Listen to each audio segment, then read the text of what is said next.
Trump est officiellement le président des États-Unis. Ça y est, il a même lancé son propre memecoin. Ça a d'ailleurs créé beaucoup d'euphorie sur le marché, ça a aspiré pas mal de liquidités, les altcoins sont un peu en PLS.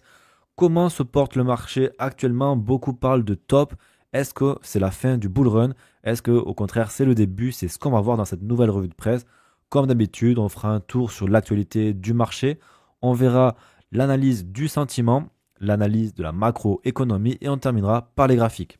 Avant de commencer, pense comme d'habitude à lâcher un like, à t'abonner et à mettre en commentaire ce que tu en penses. Ça aide beaucoup au développement de cette chaîne et je t'en suis hyper reconnaissant. Et d'ailleurs, pour te remercier, tu vas pouvoir télécharger en haut à gauche, tu peux voir ce petit QR code qui s'affiche. Eh bien, c'est une formation offerte que tu peux te procurer. Tu as juste à scanner et rentrer tes informations et je te l'envoie directement. Cette revue de presse est la première partie de la revue de presse que nous faisons directement en interne dans le groupe privé.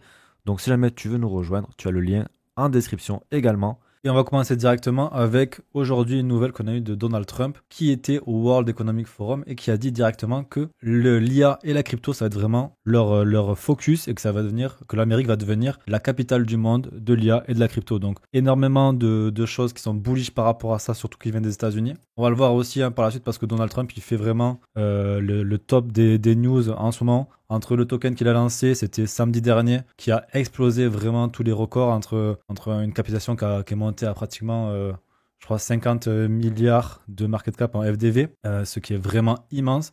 Ça a drainé toute la liquidité qu'on a eue sur le marché. On a l'impression que tous les altcoins sont en train de périr, alors qu'on est toujours sur des niveaux très intéressants sur Bitcoin. Beaucoup de monde qui pense qu'on est sur un top de marché parce que Trump a lancé son meme coin, mais je ne suis pas forcément d'accord. On va en parler juste après. Mais en tout cas, je trouve que c'est ultra bullish parce que Donald Trump est en train de montrer au monde entier qu'on peut faire des meme coins. Et c'est possible qu'on va avoir toutes les célébrités, ou en tout cas une bonne partie de célébrités qui vont commencer à lancer leur meme coin. Et c'est quoi? Et qu'est-ce que ça va permettre? En fait, c'est ça va attirer beaucoup de monde. Les célébrités sont suivies par des millions de personnes. Et donc forcément, c'est là où on va avoir tout le retail qui peut arriver. Donc entre les meme coins qu'on a eu avec Donald Trump, qu'on a eu avec sa femme également, qu'on pourrait avoir dans le futur, entre toute cette administration qui est hyper bullish sur la crypto, on peut vraiment se dire qu'on est vraiment à l'aurore de ce bull market, avec aussi potentiellement la réserve stratégique en Bitcoin. Pour l'instant, on n'a pas de nouvelles par rapport à ça. Donc ça va peut-être arriver, mais pour l'instant, eh bien, on n'a pas vraiment de nouvelles. Qu'est-ce qu'on a ici aussi? On a Redphone qui nous dit également que, par exemple, les banques elles peuvent être autorisées à détenir des tokens aussi. Donc ça, c'est très intéressant. Ça veut dire que même au niveau bancaire, au niveau institutionnel, ça va être beaucoup plus simple pour eux d'acheter des altcoins autres que Bitcoin et Ethereum grâce aux ETF. Donc franchement, avec un dollar qui va potentiellement perdre en valeur, avec des ETF qui vont arriver sur d'autres crypto-monnaies, on va le voir juste après. Mais franchement, il n'y a pas meilleur moment, je pense, pour être long sur la crypto. Et c'est aussi l'avis de Redphone. On continue avec l'une des grosses nouvelles, c'est que Ross Ulbricht a été libéré de prison. C'était le créateur de la Silk Road, donc c'était la plus grosse marketplace qui était en Bitcoin. C'est dans les années 2013 environ. Ça servait essentiellement à vendre des armes, de la drogue, c'était pas très légal. Mais ça nous a montré l'une des premières utilisations de Bitcoin et en quoi sa philosophie principale, elle était possible. C'est que pas besoin d'avoir d'intermédiaire de confiance. Et en fait, on peut échanger du Bitcoin, de la crypto-monnaie, pour acheter n'importe quoi. Et ça, c'était vraiment très fort. Donc, rien que pour cet élément-là, sur le côté philosophique, on va pas parler de côté moral ou quoi, mais cet homme est un peu une légende de l'univers crypto. Et donc, ça, c'est une première promesse de Trump qui est réalisée. Il est enfin libre. Donc, ça promet du lourd pour la suite parce que Trump commence à vraiment tenir ses promesses. Et on va voir s'il tient les prochaines. Au niveau de son projet World Liberty, on peut voir qu'ils ont acheté de l'Ethereum, pas mal de BTC également, du Aave, du Link, du TRX, du NA. Donc est-ce que ça va être des tokens qui vont avoir le vent en poupe par la suite? C'est possible, mais en tout cas ça prouve qu'ils sont assez bullish, et notamment sur l'écosystème d'Ethereum, parce que tu peux voir que tout est sur l'écosystème Ethereum. Le WBTC c'est sur Ethereum, le Aave c'est sur Ethereum, Link pareil, TRX, bon je pense qu'ils ont leur blockchain forcément, mais tu peux aussi les avoir sur Ethereum, et NA c'est pareil. Donc très bullish, je pense, sur Ethereum, surtout qu'on a un sentiment qui est très très bas sur Ethereum. On va en parler juste après. On a également la sénateur Cynthia Lummis qui, elle, est à l'origine un petit peu de l'amendement, la proposition de loi pour justement accepter Bitcoin comme réserve stratégique. Elle a été nommée présidente des assets digitaux, en gros. Donc, on a quelqu'un qui est ultra bullish sur Bitcoin, sur son écosystème, qui est à la tête de tout ce congrès autour des assets digitaux. Donc, on pourra sûrement voir pas mal de nouvelles lois qui vont être proposées par la suite, et notamment par elle. Également, on a Trump qui a annoncé qu'il allait avoir pas mal d'investissements sur le secteur de l'IA. Il a déjà annoncé qu'il y aurait au minimum 100 milliards qui seraient investis dès cette année, avec notamment la collaboration avec OpenAI. Je crois qu'il y a aussi Google. Et il y en a un troisième que je ne me souviens plus. Mais en tout cas, ça c'est hyper bullish sur l'IA, donc forcément sur l'IA avec les cryptos, que ce soit l'agent IA, que ce soit les infrastructures. Donc ça aussi c'est très positif. On a déjà 11 États qui sont prêts à accepter Bitcoin comme réserve stratégique. Donc tu peux les voir sur la map. Donc ça c'est très très très très bullish également. Donc on peut voir quand même au niveau fédéral, ça commence déjà à créer des lois, à faire des propositions. On va voir ce que ça va être dans les futures semaines. Mais comment ne pas être bullish quand on voit ce genre de news. Également, on a MicroStrategy qui continue à acquérir du BTC. Ils en ont acquis 11 000, c'était hier, non avant-hier. Et ils sont aujourd'hui à 461 000 Bitcoin au total. C'est énorme. C'est littéralement énorme. Je ne sais pas combien de pourcentage ça va être de Bitcoin, mais en tout cas, ça fait beaucoup. Et on peut voir qu'ils vont continuer à faire ça parce qu'ils ont eu une proposition dans le board qui est passé pour qu'ils continuent à émettre des actions de MicroStrategy pour les vendre et pour enfin financer des achats en Bitcoin. Donc, on va encore entendre parler de MicroStrategy et de Saylor. On a également Larry Fink qui est venu faire des louanges à Bitcoin à la télé. En général, c'est pas hyper bullish ce genre de choses. On pourrait avoir peut-être un ralentissement par rapport à ça. En tout cas, j'avais observé que souvent, quand Larry Fink parle à la télévision, le marché a tendance à corriger. Donc, potentiellement, ça pourrait se faire encore. Maintenant, bon, il est très bullish, hein. Il dit que ça pourrait aller à 700 000 $. Maintenant, à voir ce qu'il en sera. Il parle aussi que c'est vraiment la meilleure option si on veut se protéger de la perte de valeur des monnaies. Il est hyper bullish sur Bitcoin, mais ça ne change pas. On a également le Crypto Ball qui a eu lieu, c'était samedi, je crois, dans la nuit de samedi, qui montre justement que en fait, l'administration de Trump comprend très bien Bitcoin, très bien les crypto-monnaies, que lors des prochaines années, ça va être vraiment le focus de faire de l'innovation là-dedans, de permettre à tout cet écosystème de se développer. Donc, c'est plus un petit écosystème qui est dans le fond de son garage, c'est vraiment une industrie qui est présente, qui est forte et qui est en train de se faire entendre et qui a continué à se développer. Également, il y avait le président du Trésor, secrétaire au Trésor, qui était lors de cette soirée. Donc, ça prouve encore une fois que l'une des personnes les plus puissantes sur le côté Trésor américain est présent et qui s'intéresse aux cryptos de près. On a également l'idée comme quoi Trump pourrait faire en sorte que une réserve se crée autour des tokens qui sont américains. Donc ça rentre dans son idéologie un peu America First, comme c'est mentionné sur cette image. Et donc potentiellement, il pourrait avoir une narrative autour des tokens américains. Donc ça comprend Solana, bon, l'USDC on s'en fiche, c'est stable. Mais il y a aussi Ripple et il y a forcément d'autres tokens. Donc je vous invite à aller les chercher et voir s'il peut y avoir des opportunités. Également, comme je te disais tout à l'heure, on a eu une grosse aspiration des liquidités. Et en fait, moi, ça m'a beaucoup rappelé 2021 lorsque justement Musk, ce qui est mentionné par Bitelist ici, a fait pump le Doge, qui a fait faire un x10 et on avait une grosse aspiration des liquidités également. Là, ça s'est ressenti également, surtout sur les altcoins. Mais en 2021, comme tu peux le voir ici, là, le Doge, il a pété. Et enfin, on peut voir que BTC avait vraiment aspiré les liquidités. C'était surtout sur BTC, pas beaucoup sur les altcoins, même s'ils avaient pas mal retracé. Et ensuite, on a vu la saison. Est-ce qu'on rentre dans un scénario qui pourrait être assez similaire? C'est la question qu'on se pose. Mais en tout cas, je pense que c'est possible. Donc, si c'est le cas, les 2-3 prochains mois vont être très très intéressants. Également, on a des nouvelles propositions d'ETF sur le token Trump, Bank, Dodge. Ça aussi, c'est assez bullish. On verra s'ils sont acceptés. Je crois que j'ai vu que la deadline était en juin, je crois, si je ne me trompe pas. J'ai plus en tête. Mais en tout cas, si c'est accepté, ça voudra dire que tous les institutionnels, ils vont pouvoir investir en crypto et pas seulement sur BTC, Ethereum, sur Sol, mais aussi sur des mêmes coins. Donc on verra ce que ça donne. Allez, on passe directement sur les ETF. Qu'est-ce qui s'est passé ces derniers jours? Alors, on a fait une revue de presse, c'était quand? C'est la semaine dernière. Donc on a eu quelques sorties et puis depuis, voilà, pas mal d'entrées. On le voit avec BTC qui maintient les 100K actuellement, donc très très positif. On continue à avoir des entrées, donc franchement, il n'y a rien à dire par rapport à ça. Tant qu'on a des entrées, forcément, ça va faire monter BTC. Au niveau de Ethereum, là également, on a eu des entrées depuis le 14. C'est assez faible comparé à BTC. On a le market cap qui a baissé ici, mais on a Ethereum aussi qui a un peu corrigé.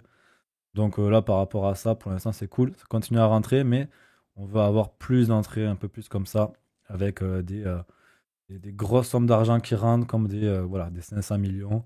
Pour l'instant, c'est un peu faible, c'est des 70 millions, 100 millions. Mais on veut voir ça dans le futur proche. Au niveau des top 10 finances sur l'App Store, donc là, on est sûrement aux États-Unis, on peut voir que on a eu pas mal d'applications crypto.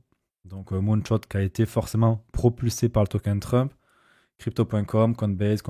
Donc on voit qu'on a le retail qui est en train d'arriver. Maintenant, on n'est pas vraiment dans cette phase euphorique. On a eu une petite phase euphorique, on va dire, avec Trump. Mais je pense que c'est la première porte d'entrée et que lorsque le marché va commencer à repartir, là, on va avoir les gens qui vont vraiment se précipiter dessus parce qu'ils auront peur de louper le coche. Tout le monde a entendu parler du Trump, que ce soit en France, que ce soit dans le monde. Et tout le monde n'a pas encore passé le cap pour acheter. Mais lorsque ça repartira, on va continuer à en parler. Et ils seront déjà prêts pour rentrer. Allez, niveau du sentiment sur Google Trend, ben on le voit aussi. On a un rebond par rapport à ça. On repart un peu à la hausse. Mais comme tu peux le voir, comparé au passé, on n'est pas encore vraiment sur des tops de sommet. Par exemple, en 2021, on est vraiment encore loin. Donc, si on compare avec cette grosse parabole et qu'on imagine que ça peut aller beaucoup plus haut, potentiellement, on est peut-être par ici. Sur du fin novembre 2020, ça serait pas déconnant en termes de sentiment. C'est très très compliqué le sentiment sur la crypto actuellement parce que même à 100K, on voit qu'il y a beaucoup de gens qui sont bearish. Donc c'est un peu bizarre par rapport à ça, mais c'est aussi ce qu'il faut. Il faut que la majorité des gens pensent qu'on est au top pour continuer à monter. Si tout le monde pense qu'on va gagner, forcément le marché a tendance à faire l'opposé. Donc moi ça me fait pas mal de sens par rapport à ça. Et en tout cas pour moi c'est un feu vert pour dire que ok, on a le retail qui est en train d'arriver, mais on est encore au tout début de cet amas de populace. Pareil pour côté buy Bitcoin, buy crypto. On peut voir que ça reprend bien. Là, on n'a pas les datas précises pour buy crypto, mais on peut voir que c'est en train de remonter, mais qu'on est encore loin sur des niveaux comparé à 2021. Donc, très encourageant en tout cas. Donc, on va suivre ça de près dans les semaines qui suivent. Au niveau du Fear and Greed, on est sur du 75. Hier, on était sur du 63. On est sur un mois qui est assez euphorique. Donc, ça ne m'étonne pas qu'actuellement, on ait un peu des corrections, mais c'est notamment les alts qui corrigent. Bitcoin, au final, ne corrige pas tant que ça. On le verra juste après sur les graphiques. Et là, on peut voir que on est sur de l'euphorie. Mais voilà, on peut rester assez longtemps sur l'euphorie, comme tu peux le voir là. En février 2021, on était sur du 93, lorsqu'on était sur l'alt saison, avant de descendre un petit peu dans le côté euphorique et avant d'avoir cette correction qu'on avait à partir de mai. Donc pour l'instant, j'ai envie de te dire, RAS, on n'est pas rentré dans des extrêmes euphories. Au-dessus de 90, on a eu quoi? On a eu pile 90, 94, pardon. Mais voilà, on veut plus de cette extrême euphorie au-dessus de 90. Et là, ça pourra marquer potentiellement un top local. Au niveau de l'altcoin saison, on peut voir qu'en yearly, rien à signaler. On est en train de revenir sur une Bitcoin saison pour l'instant parce que Bitcoin surperforme le marché. Au niveau du monthly, on peut voir qu'on est en train potentiellement de poser un bottom et de repartir pour potentiellement avoir cette altcoin saison. On avait eu un petit peu en décembre, on en a eu une toute petite, mais on n'a pas eu la méga grosse que tout le monde attend. Et en fait, on pourrait même se dire qu'on pourrait avoir un marché aussi qui transige vraiment de la même manière avec un BTC qui pète fort. On redistribue dans certains altcoins, pas tous forcément, avec les narratifs qui seront en hype. Je pense notamment aux agents IA actuellement. On pourrait très bien ne pas avoir tout qui pète et avoir juste certains narratifs. Et ça laisserait pas mal de gens sur le carreau avec des altcoins qui pètent pas. Ça les frustrerait avant une correction. Et leurs altcoins qui ramassent encore une fois. Donc s'il faut, on n'aura que des petites alt saisons sur des narratifs précis avec un BTC qui pète à la hausse parce que en soi, le gros narratif de ce bull run, c'est les BTC parce qu'il y a les acceptations sur les ETF, il y a potentiellement les réserves stratégiques. Donc, c'est quand même BTC le plus gros catalyseur. Donc, on verra comment ça se passe. Est-ce qu'on aura une méga euphorie avec tout qui pète? C'est ça, seul le futur va nous le dire. Au niveau des liquidations, on peut voir que sur le yearly, on est pas mal et on n'a pas grand chose à aller liquider dessous, quelques milliards. Donc on pourrait très bien venir chercher tout ça vers les 93, 94. Il y a quand même pas mal de liquidations à aller chercher vers les 88, 87, 86. Là, Ça ferait vraiment de mal à pas mal de monde sur le marché, surtout les gens qui sont sur les altcoins. C'est possible qu'on vienne vraiment chercher cette zone-là. Maintenant, seul le marché peut nous dire ce qu'on fera, mais en tout cas, il faut garder ça en tête, mine de rien. Ensuite, sur les funding rates, on peut voir que on est tranquille, on est revenu dans le vert, même sur le côté de Trump, on est plutôt en vert, donc pas de d'échauffement, pas de surchauffe sur les altcoins. Et sur les cryptos, on en a vu un petit peu en décembre, mais pour l'instant, ça s'est calmé. Donc là, c'est un feu vert sur le fait qu'on pourrait monter encore plus haut. Alors là, c'est un petit graphique assez intéressant que je viens de trouver et qui montre un petit peu la demande des investisseurs retail, donc un peu toi et moi. Et donc là, on semblerait être au plus bas, sachant qu'en général, on a des tops locales qui se font lorsqu'on est vers le plus haut. On peut le voir ici dernièrement. On peut le voir ici, c'était quand? C'était en mars, ouais, à peu près, avril-mars, mai. On peut le voir ici lorsque les ETF sont sortis sur BTC. Et à chaque fois, on a fait des petits tops locaux avant de corriger un petit peu et de repartir lorsque voilà, on était au plus bas. Donc actuellement, on est au plus bas et ça serait potentiellement un feu vert pour repartir. On peut le voir également dans le passé, ça s'est aussi produit. Maintenant, ça ne prédit pas un top absolu, mais ça peut aider à se dire qu'on est en train de surchauffer. Donc pour l'instant, cet indicateur est en train de nous dire qu'on pourrait repartir à la hausse. Quand? Je ne sais pas. Potentiellement à partir du mois prochain. On a un FOMC qu'on attend le 28 ou le 29. On va voir ça juste après. Et après ça, on aura peut-être plus de clarté sur le marché. Et donc du coup, oui, le FOMC, il est pour le 29 janvier. Et on a le marché qui attend à ce qu'on ne change pas les taux d'intérêt. Donc on va rester sur du 4,25, 4,50. Et pour l'instant, c'est acté à 99,5%. Donc on ne devrait pas avoir de surprise par rapport à ça. On verra après ce qu'ils peuvent faire. Mais potentiellement réduire le quantitative tightening pour essayer de booster la liquidité dans les marchés sans avoir à baisser les taux.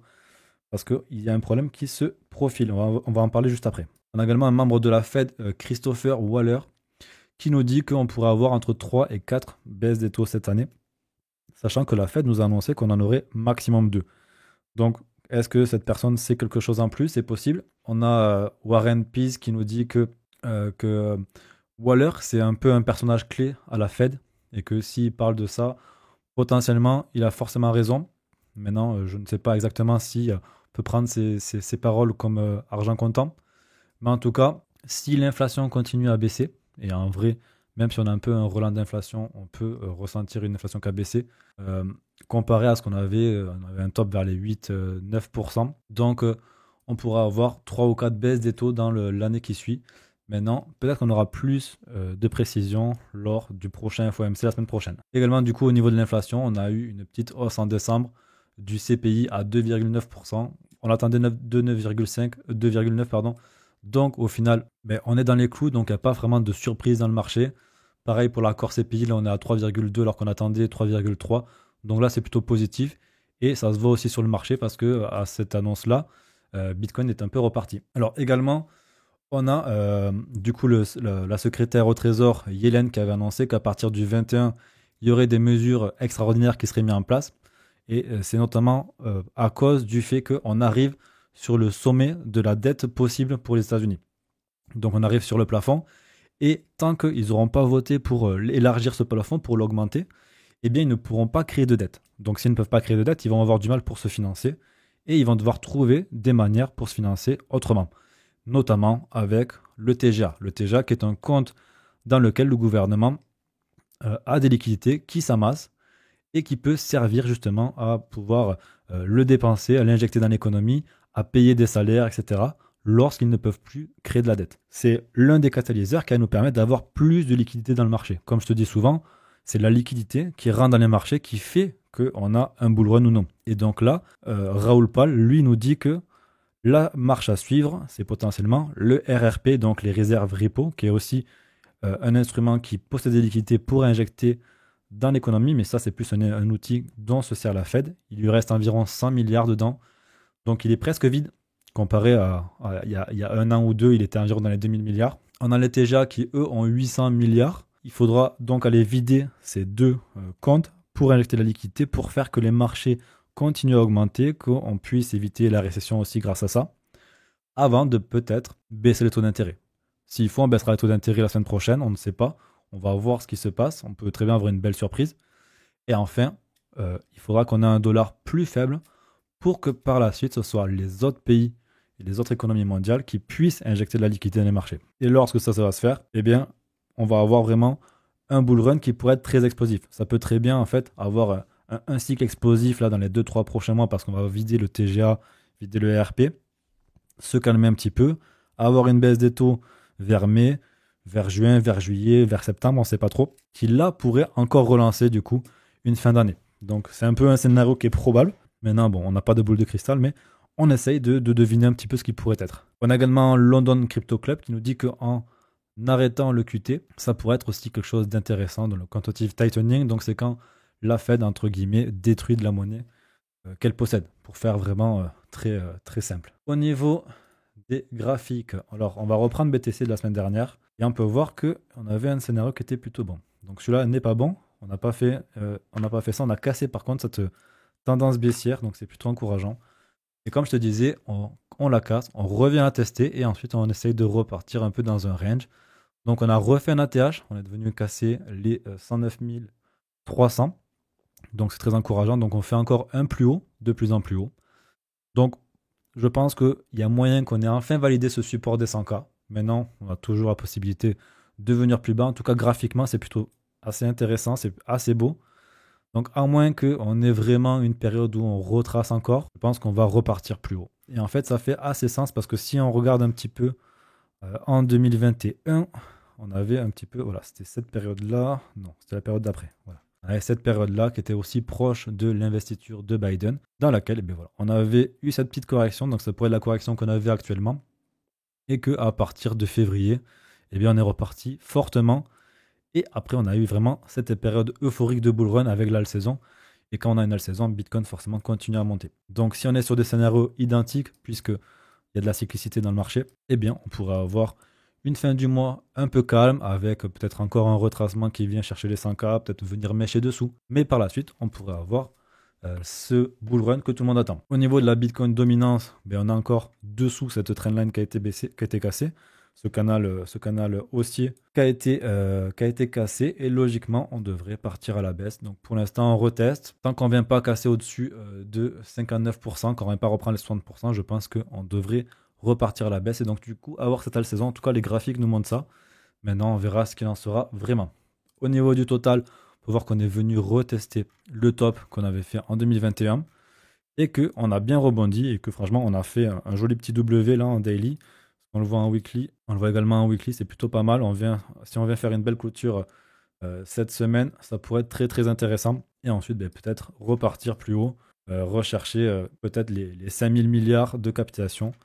Donc ça, c'est affaire à suivre, mais en tout cas, ça nous montre quand même quelque chose de très positif. Au niveau d'Ethereum, Ethereum, il a un peu du mal, il y a pas mal de FUD en ce moment autour d'Ethereum, mais c'est plutôt intéressant. En général, lorsque le marché est aussi bas dans le sentiment, eh bien, franchement, c'est plutôt positif. Comme je te le dis souvent, lorsque le marché s'attend à quelque chose, en général, il se passe l'inverse. Mais lorsque le marché est vraiment bas, avec un sentiment vraiment horrible, en général, ça peut repartir facilement. On a une belle compression actuellement. Donc on va atteindre une résolution, qu'elle soit haussière ou baissière. Mais si elle est haussière, forcément, on voudra venir récupérer les 4000 $. Et ça serait bien qu'on vienne s'appuyer dessus pour repartir plus haut. Donc franchement, c'est personnellement ce que je m'attends à ce qu'on vienne, par exemple, hop, casser ici, s'appuyer peut-être. Et ensuite, partir vers les 4000 $. Peut-être on va échouer au début. Hop, un petit range avant de venir casser, s'appuyer et repartir. Ça serait vraiment le meilleur scénario. Maintenant, écoute, on peut aussi casser vers le bas. Personnellement, j'ai du mal à y croire, je suis assez bullish, mais c'est une solution qui est possible. Au niveau de Solana, on a un peu de mal à casser cet ATH. On a fait un nouvel ATH, bien sûr, grâce à Trump, parce que c'était le 18 que ça a été lancé. Et vu que son token était sur Solana, eh bien, ça a fait pump aussi Solana. Forcément, les gens prenaient des profits en Solana, donc il y a eu une pression acheteuse. Maintenant, on n'a pas vraiment beaucoup clôturé au-dessus de l'ATH du 14. On n'a pas clôturé au-dessus de l'ATH de 2021. On l'a clôturé rapidement, puis on l'a reperdu. Donc moi, j'aimerais bien vraiment qu'on vienne le chercher. Donc la prédiction de la dernière fois n'était pas bonne, puisque Trump a voulu faire les choses autrement. Mais en tout cas, franchement, moi personnellement, j'aimerais bien qu'on vienne casser, qu'on s'appuie, qu'on range un petit peu, et après qu'on parte. C'est vraiment l'idéal. Maintenant, on peut très bien aussi casser, directement s'appuyer rapidement et repartir fortement. C'est aussi une possibilité, surtout avec le vent en poupe que peut avoir Solana avec l'ETF qui pourrait arriver. On devrait avoir une annonce sur l'ETF d'ici 2 jours s'il est accepté sur Solana. Et avec Trump qui est très bullish, qui fait des tokens sur Solana, on pourrait aller plus haut. Au niveau de flux, on va regarder quelques altcoins. Eh bien, on peut voir qu'on est sur une tendance qui est assez basse. On est plutôt sur un bottom de marché. On peut voir que les altcoins souffrent beaucoup, hein, alors que BTC est déjà à 105 000 et que on est qu'à 4 000 de la TH, tu vois. Donc, personnellement, je pense qu'on est vraiment sur la fin de ce bottom. On a eu une tendance baissière qui a été cassée. On est venu s'appuyer plusieurs fois dessus. On a essayé de la casser. Maintenant, j'aimerais bien qu'on vienne récupérer ces 93 centimes et pour aller chercher la TH par la suite. Si on se met en weekly, on peut voir que quand même c'est assez beau. Ça fait quand même un moment qu'on a ces patterns un petit peu en W. L'idéal serait de venir casser les 1,80. Et là, ça pourrait vraiment annoncer vraiment qu'on aille chercher beaucoup plus haut. Même on pourrait venir chercher les 4,2 sans problème. Donc ça, c'est que le futur qui va nous le dire. Il nous faudrait vraiment une grosse traction de liquidité. Mais tout est possible. Au niveau de NIR, on peut voir qu'on a cette trendline qui est vraiment historique, hein. On est sur le top de 2022 qui a été cassé dernièrement. Et enfin, on est en train de s'appuyer dessus. On n'arrive pas vraiment à repartir, mais en tout cas, c'est plutôt bullish. Là également, on fait vraiment des patterns plutôt intéressantes. Si en weekly, on vient clôturer au-dessus du 8,3 à peu près, eh bien, on aurait vraiment une structure quand même très intéressante, un beau W en weekly qui pourrait être très puissant pour au moins venir chercher à vue d'œil, je pense qu'on pourrait venir au moins chercher ici les 13 dollars. Donc un petit fois 3 à peu près à partir d'ici. Donc c'est un bon projet. Ils sont vraiment axés sur l'IA essentiellement. Donc ils sont dans la narrative la plus hypée du moment. Donc clairement, NIR, c'est intéressant à surveiller. Au niveau de Link, là on peut voir également qu'on a commencé à repartir. Et franchement, cette phase, elle me fait vraiment penser à ce qu'on avait eu en 2021 avec cette première hausse, un beau retracement, et puis on repart tranquillement avant de vraiment rentrer dans une euphorie beaucoup plus forte. Comme on peut le voir ici, une première hausse, on retrace tranquillement, et après on commence à repartir. On pourrait très bien se retrouver ici ou ici avant de venir chercher des plus hauts. Est-ce qu'on pourra venir casser la tâche, aller plus haut? Ça, personnellement, j'ai pas d'idée, je sais pas trop. Mais en tout cas, ça sera quand même intéressant de venir prendre des profits si on arrive entre les 45 et les 50 dollars. Au niveau de Tao, on peut voir qu'on a une belle correction. On vient chercher la Golden Pocket du dernier mouvement. On a encore la Golden Pocket de l'ATH, du plus bas mouvement jusqu'à l'ATH, qui est possible aussi d'accéder. Donc personnellement, j'aimerais bien qu'on reparte assez rapidement sur Tao, mais il faut se dire qu'un move comme celui-ci, par exemple, avant de repartir est possible, mais également, on pourrait aller plus bas, chercher par ici, avant de repartir. Donc clairement, si tu n'es pas exposé sur Tao, ça peut être intéressant de commencer à DCA. Maintenant, on est sous cette trendline, donc tant qu'on ne va pas venir la casser, eh bien, on peut venir chercher plus bas. On a également ce support qui tient pour l'instant, donc s'il rebondit bien, on pourrait très bien avoir un Tao qui repart et qui vienne peut-être casser cette trendline pour repartir plus vite. Donc voilà, on a quand même quelques petits scénarios sur Tao. Très très dur d'avoir vraiment le bon, on n'a pas de boule de cristal. Toujours pas, en tout cas j'ai commandé pour le Père Noël mais elle n'est pas arrivée. Et donc voilà, on va essayer d'avoir raison sur un des scénarios, mais en tout cas, bon, Tao ça reste l'un des leaders de l'IA, de l'infra sur l'IA, donc je suis assez positif là-dessus. Au niveau de Pendle, pareil, on a eu une belle correction. On a une trendline ici qui a été cassée, on s'est rappuyé, on a commencé à repartir, puis on a eu de belles corrections avec notamment les liquidités qui se font attirer, qui se font aspirer. Donc on a une belle correction, on est sur la Golden Pocket. Pendle, c'est un projet qui a pas mal de hype également autour de la DeFi, autour de RWA, etc. Donc c'est plutôt intéressant. Maintenant, on pourrait commencer à rentrer dedans. On a quand même aussi une trendline sur le court terme qui est présente. On peut la placer comme ça, hop, à peu près.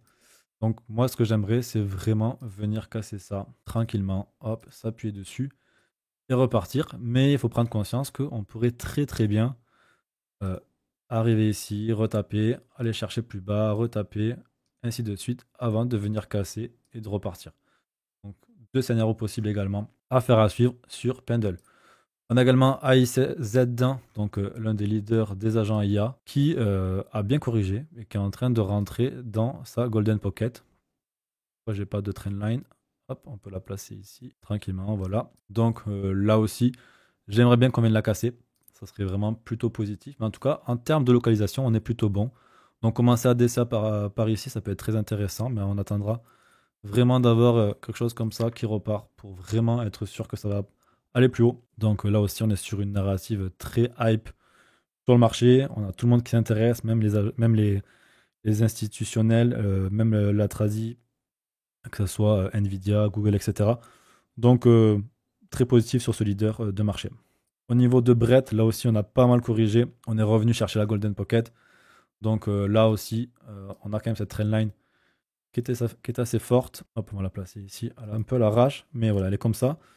Euh, il faudra venir la casser là aussi, s'appuyer dessus et repartir. Mais on arrive sur une localisation qui est plutôt intéressante pour commencer au moins à DCA si jamais ça t'intéresse. Au niveau de MPC, ben, c'est vraiment les mêmes choses que les autres. On est sur une trendline qui n'a pas encore été cassée. On est sur une localisation qui est plutôt sympa. On est sur un meme coin qui a assez de hype, qui est plutôt intéressant. En tout cas, s'il te parle, ça pourra vraiment être quelque chose qui est intéressant, une communauté assez pertinente. Donc vraiment, même scénario que Brett, je ne vais pas te refaire le schéma, tu as compris. Au niveau de PP, là, ce qui est intéressant de voir, c'est que j'avais déjà fait une analyse en juillet et on peut voir que ça a pas mal suivi ce que j'avais pensé. Tu pourras aller voir dans mes revues de presse en juillet. Tu la retrouveras facilement. Ça devait être celle du 22 juillet, à peu près aux alentours. Et depuis, j'ai rien touché. Et franchement, ça a plutôt bien suivi. Donc, on a eu hop, cette hausse. Maintenant, on a eu un beau petit retracement. Donc, on va placer un Fibonacci. Tac, on va le mettre ici. Et on peut voir qu'on est en train de rentrer dans la Golden Pocket. Donc, si jamais tu as déjà raté le cash sur PP, tu as déjà une bonne zone ici pour commencer à in. Maintenant, également, on a aussi cette trendline qui n'est pas encore cassée et qui pourrait vraiment continuer à nous faire un petit peu chier. Mais je doute qu'on aille beaucoup plus bas. On pourrait très bien aussi aller vers le 0,786. Mais en tout cas, tant qu'on n'est pas cassé ce petit plus bas ici, là, je trouve que c'est plutôt pertinent. PP qui est quand même l'un des leaders des meme coins, assez capitalisé, mais ça pourrait potentiellement aller plus haut. Et enfin, une petite pépite qui est dans le domaine de l'IA, qui fait des spécificités pour les agents IA, qui commence à partir de son accumulation. On peut voir que là, dans le carré vert, on a une grosse accumulation, que là, il en est sorti assez brusquement et que là, il est en train de s'appuyer dessus. Donc là également, on a une trendline baissière. Ce qu'on veut voir, c'est venir la casser, mais surtout ne pas venir réintégrer cette accumulation. Ça pourrait être vraiment sympa que cette accumulation devienne un petit peu un support et qu'on vienne chercher plus haut. Donc bon, tu as compris le schéma. C'est qu'on vienne peut-être, hop, s'appuyer ici, tac, casser, s'appuyer, continuer à range un peu et repartir. Donc voilà, c'était FA. Tu as tout ça, tu sais où chercher. On a fini pour aujourd'hui. J'espère que la revue de presse t'a plu. Moi, je te dis qu'on se retrouve directement mardi pour la prochaine revue de presse. Et ensuite, nous, on va continuer directement dans le groupe privé pour aller voir un petit peu des choses plus précises. On va parler notamment de liquidité dans les marchés. On va essayer de comprendre un petit peu comment ça va se passer. J'ai un dossier qui est prêt avec pas mal d'indicateurs également que je vais leur partager. Donc, si jamais tu veux nous rejoindre, tu as les liens dans la description.